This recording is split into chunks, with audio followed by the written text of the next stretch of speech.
Oh, let's see here. Trash, trash, trash. Double trash. That guy looks like me. Oh, Travis Kelsey. What is this?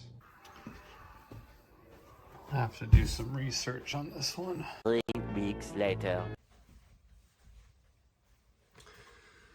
So I've been seeing a lot of this vote yes on question 1 for the Jackson County vote that's coming up on April 2nd. And it's to keep the Royals and the Chiefs in Jackson County. One of the statements on here is no new taxes. That's the biggest, the hottest topic. And then up next is the displacement of the community in the area that the Royals want to build their stadium. So I just figured I would go ahead and try to do some research and go down that rabbit hole and find out as much as I could to share with you all, and just kind of clear up some of the stuff that I found out. I will have all of the links to all the articles that I used to research all of this in the description below, so go check out those just in case I missed everything. But let's go ahead and just start to unpack this. Starting with what does a yes for question 1 mean is there's already a tax that they're currently using to fund the stadiums. It was actually the Harry S. Truman Sports Complex tax that they voted on back in 2006. What that did was it allowed the Royals, the Kauffman Stadium, to do renovations in 2007, and then the Chiefs, I think those were finished in 2009, and the Chiefs did theirs in 2010. That tax is a 3/8% sales tax. So you're currently paying it anytime you buy something in Jackson County. That tax is set to expire in 2031, which is also probably partly why this bill has just come up too, because we've only got a handful of years left before they lose that funding, and they want to go ahead and get something secured so that they can start building on their future using an existing tax that isn't going to be a new tax, isn't going to be an increased tax. They're just extending that tax. That tax is supposed to expire in 2031, and what this would do is extend that tax from 2031 for another 40 years all the way to 2071. And that sales tax only applies to Jackson County. So if you don't shop in Jackson County, it's not coming from you at all. So let's talk about the good and the bad, and we will start with the bad. So besides the taxes having an extension of 40 years to 2071, which is crazy to think about, the biggest concern for most people that I hear is the displacement of local businesses in the area. Some of the businesses in the footprint of the stadium will be displaced because the stadium is actually going to go where the old Kansas City Star sits, between Grand and Locust and just south of Truman. Not only are there concerns of those local businesses being displaced, there are also concerns about other local businesses being displaced due to the fact that the stadium will be right there, and traffic issues and raises in lease prices will knock a whole bunch of businesses out. One of the articles I was reading was talking about a local business owner. He owns a tattoo shop, and he actually met with the vice president of the Royals. I guess they were meeting with a lot of the businesses that are in that footprint of the stadium. He met with them, and there was no promises made. There were no hard numbers. There was just a general idea of what they were planning on doing, but there was nothing in writing or anything like that. So in that article, which I posted, he doesn't sound very hopeful. Another issue with putting a stadium downtown in the Crossroads area, especially that spot right there, is the traffic. It is already not that great.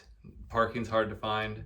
It is one of the better spots in Kansas City, I guess, but if you put a stadium down there, it's supposed to hold 34,000 people. I don't see it being very manageable in that space. Now, maybe they have some awesome plan that I don't know about, that I think they were talking about the streetcar helping run people who have to park further away. Maybe they have an underground parking lot that I haven't heard about or have no idea about, that has not been reported about. But I foresee traffic being one of the bigger issues in that area, especially since where they currently sit, as wide open as it is and as big as those parking lots are, there have been a handful of accidents in the last few years of people getting hit by cars that are exiting the stadiums due to alcohol or just not paying attention, I don't know, but I don't see it getting any better by sticking the stadium downtown. But there is some good news to all of this.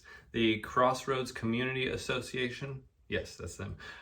They have been trying to negotiate with the Royals directly, and it doesn't seem like they're wanting to really budge on this, which more power to them. I don't think they should. They want the Royals to dedicate 20% of all available space to local businesses at a reduced lease price, which honestly, that doesn't sound like a bad idea. If you can get local businesses in there, especially if you're taking up that much area and you can support more shops in there, helping those local businesses that you're displacing by dropping a building right on top of them, helping them do that, for one, would show really good faith. And I mean, a lot of people would really appreciate that, especially those owners. But I think it would just be a really neat dynamic as opposed to how it sits now, where, you know, those stadiums are only really used for the food vendors and the sports team. I mean, they have concerts and stuff there sometimes, but there are no more permanent shops. And even if there were, it's not in a spot that would have high foot traffic anyways, because it's just parking lot for acres. Another good thing that should come from this is they are negotiating that all of the construction work be handled by union jobs. So all the construction being handled by union, and then they want the staff to be union too.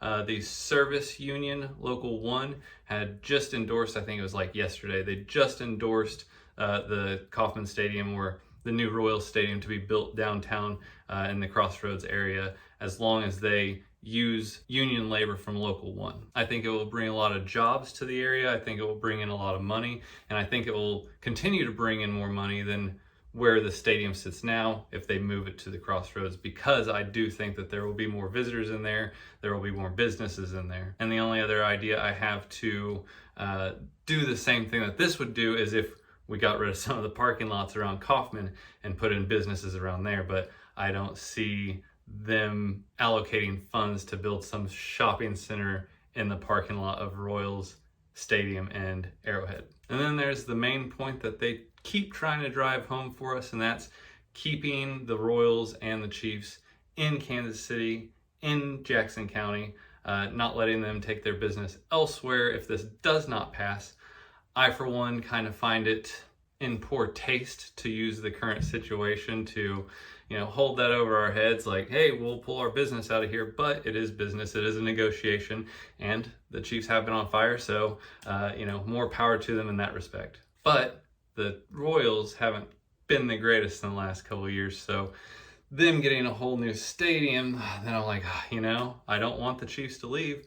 I don't want to build a new stadium necessarily, but I'm still trying to figure out where my vote is going, honestly. If the Royals and the Chiefs do decide to move, their other prospects are likely going to be Kansas, which Kansas sales tax is 6.50 just for the state, and then on top of that, Johnson County adds theirs. So Johnson County sales tax total is 9.48%. Missouri, currently, with the sales tax that we have for the stadiums, Missouri's sales tax is 4.23%. With Jackson County added, it is 8.74%. So we're still below Kansas sales tax if it went into Johnson County. The other county that it would possibly be more likely be would be Wyandotte County, which their sales tax is currently 9.25. So getting Johnson County voters and or Wyandotte County voters to increase their sales tax, which is already higher than Jackson County's, may be harder than what they think. Then again, it could be a bluff. They might not even be really thinking about going. If they lose this, they might just, we'll stay, we'll finish out our lease, we'll renew lease, maybe we'll have a revote in the next couple of years. Which brings me to two other points. One point is, it isn't a rush job. It shouldn't be a rush job. I mean, this has been talked about for the last year or two, last few years maybe, that they wanted to move a stadium downtown. I never thought it would even come to this, honestly, but this bill has really only been discussed for maybe not even a year, and the details are still being ironed out. Negotiations are still happening. I mean, this vote takes place in 5 days, less than a week, and we're expected to have an informed decision on our votes. Now, I understand that they want us to vote now, and I understand why they would like to get the stadium built, and then they want to have their first game at the new stadium in 2028. I also like to think of it as striking while the iron is hot. The Chiefs have been winning Super Bowls. Royals World Series wasn't that long ago. I think everything growing as fast as it is, I think that we should strike while the iron's hot and get some changes and some progress and grow our city while we can. I don't want that to be at the expense of local business owners or anything like that. The biggest thing we can all do is just really do some critical thinking about how it's going to affect you personally, how it's going to affect anybody you know, if you have any friends that own any businesses down there, or just what it means for everyone in your circle. I was just talking to a buddy of mine on the phone right before I started shooting this, and we were discussing this, and he said, if you don't roll with change, change will roll over you. I asked him who he was quoting. He said, I have no idea, Mark Twain or something maybe. It's probably his own paraphrasing of something completely different, but it does make a lot of sense. I mean, growth without change isn't really growth. You can't grow if things are not changing for you. And I feel that if we want Kansas City to be a thriving, growing city, we do have to make some changes, and some of those changes may make us uncomfortable. All that being said, I still do not know how I'm going to vote on April 2nd. It will probably come down to when I'm standing there holding the piece of paper and getting ready to mark something. That's probably when I'll make my decision. But there's a lot of stuff here to digest, and there's still a few more days to see what gets negotiated and what gets ironed out before we even go vote. And the best thing you can do is stay on top of it before the vote to make the most informed decision possible. Thank you for taking the time to watch this, and if you found any of this information helpful, please like and subscribe, and I will see you on the next one.